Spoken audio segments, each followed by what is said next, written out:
Saudaraku, heboh tagihan listrik PLN yang melonjak. Masyarakat banyak yang mendatangi kantor-kantor PLN untuk meminta penjelasan mengapa tagihan listrik dalam 2 bulan terakhir melonjak begitu tajam. Kita lihat videonya. Puluhan warga Depok, Jawa Barat beramai-ramai mendatangi kantor PLN Rayon Depok, Jalan Sentosa, Depok, Jawa Barat memprotes tagihan listrik yang membengkak, mulai dari 3 kali lipat hingga 10 kali lipat. Mereka ingin mendapatkan langsung keterangan dari kepala kantor PLN terkait tagihan listrik yang membengkak.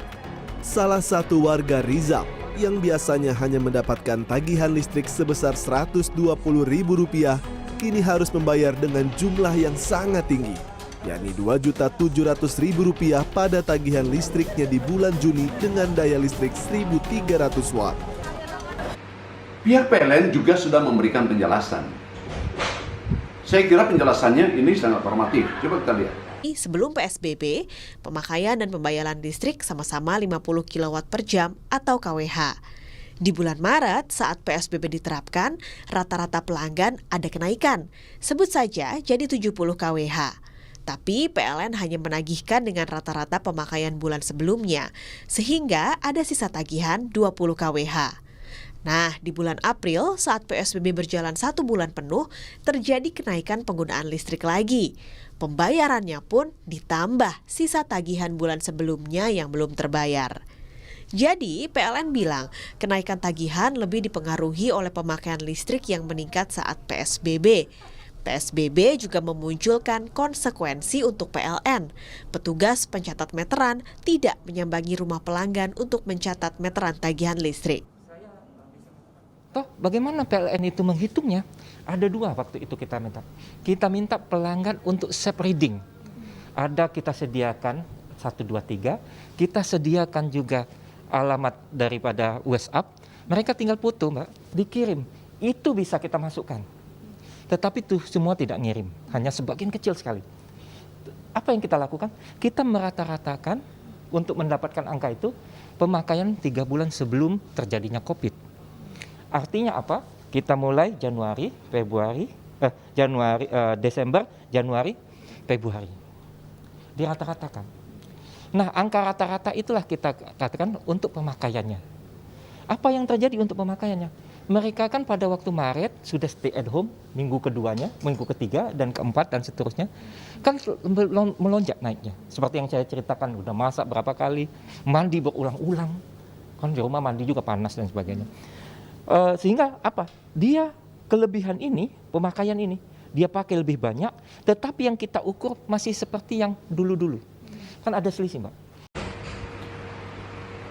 Kenaikan tagihan itu memang sangat beralasan dimintakan penjelasan pada pihak PLN. Betapa tidak? Ada yang kita dengar videonya tadi, tagihannya itu naik sampai lebih dari 2000%. Dari hanya membayar 100.000 lebih per bulan menjadi 2,7 juta dia harus bayar pada bulan Juni ini. Keluhan masyarakat ini harus dijawab oleh PLN. Ombudsman sudah meminta penjelasan khusus dari direksi PLN dan juga dari pihak pemerintah pada bulan Mei yang lalu.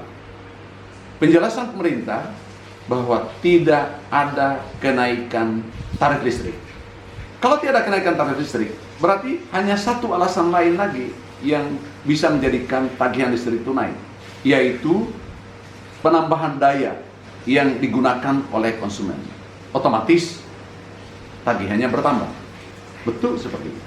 Logikanya memang sederhana. Di era wabah corona ini, di mana masyarakat banyak berdiam di rumah, orang kerja dari rumah, sekolah dari rumah, kuliah dari rumah, segala sesuatu yang berada di rumah. Banyak yang mengurung diri, menahan diri untuk diam di rumah. Maka teorinya daya yang digunakan pasti bertambah. Betul. Tetapi ada fakta yang lain yang juga masuk di Ombudsman, yakni 1, ada rumah kosong tetapi tagihannya justru naik. Ada yang menganggap dirinya menggunakan listrik biasa saja, tidak kerja di rumah karena aktivitasnya di luar rumah seperti normal, meskipun di era corona, tetapi tagihannya naik. Ini yang harus dijawab oleh PLN. Satu penjelasan dari pihak PLN yang agak sedikit memprihatinkan adalah bahwa tagihan listrik pada bulan-bulan sebelumnya, sebelum bulan Mei dan bulan Juni ini, dibuat secara rata-rata dalam beberapa bulan terakhir, tidak menggunakan angka meteran penggunaan daya dari pihak pelanggan. Kenapa diambil angka rata-rata? Karena petugas PLN tidak datang ke tempat-tempat pelanggan untuk melakukan pengecekan meteran penggunaan listrik itu setiap bulannya, karena mereka diminta untuk kerja di rumah, sehingga menggunakan rata-rata penggunaan beberapa bulan sebelumnya yang ditagihkan sebelum bulan Mei dan bulan Juni ini. Padahal menurut pihak PLN penggunaan daya sudah meningkat pada saat itu. Akibatnya kelebihan penggunaan daya yang tidak ditagih pada bulan April, pada bulan Maret, pada bulan Februari itu dimasukkan pada bulan Mei dan juga kemudian pada bulan Juni ini, kira-kira seperti itu. Ini yang tidak boleh. Penjelasan seperti ini ya masuk akal saja, tetapi merupakan bentuk pelanggaran aturan yang dilakukan oleh pihak PLN, atau dalam istilah ombudsman disebut maladministrasi. Kenapa? Tidak ada ketentuan untuk menagih penggunaan listrik tanpa ada kepastian berapa jumlah daya yang digunakan pada bulan itu. Itu yang pertama. Yang kemudian kedua, tenaga PLN yang ditugaskan untuk mendatangi tempat-tempat pelanggan melakukan pencatatan meteran penggunaan daya setiap bulan, harusnya mereka tetap hadir di era corona sekalipun. Kenapa? Mereka kerja sendiri, tidak bersentuhan dengan siapa-siapa. Kalau alasannya bahwa kerja di rumah, mereka juga ikut kerja di rumah, itu nggak masuk akal. Ini artinya PLN berspekulasi, kemudian menimbulkan keterkejutan dari pihak pelanggan dengan bayaran yang begitu tinggi pada 2 bulan terakhir, bulan Mei dan bulan Juni. Nah, ini kesalahan yang dilakukan oleh pihak PLN.